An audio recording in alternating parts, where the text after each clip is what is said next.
Dulu masa saya duduk kat Malaysia, hitam. Kau berasa tak kadang-kadang kat sini lutut hitam? Sajak kurang makan nasi. Hampir dah berapa tahun dah Sajak jarang. Kenapa tak makan nasi Sajak?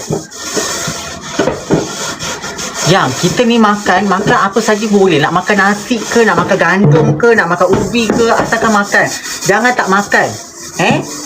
Kita ni kalau diet jangan sampai tak makan. Kita nak makan nasi ke nak makan apa terpulang. Kita manusia, kita ada hari nak makan nasi, ada hari nak makan Maggi, ada hari nak makan cok. Kenapa nak kena makan nasi juga? I beritahu you, sejak I tak makan nasi, I jarang makan nasi, lutut I tak hitam dah.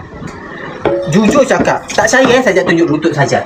Nampak Dulu lutut Sajak ni hitam.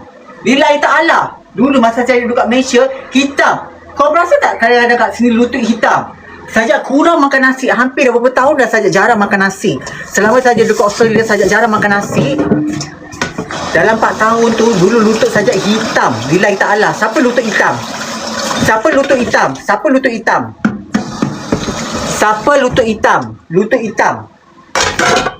Itu bukan kecil manis. Allah, kau ni kan teruk lah. Orang kutub hitam ni sebab pemakanan, lifestyle, bukannya kecil manis.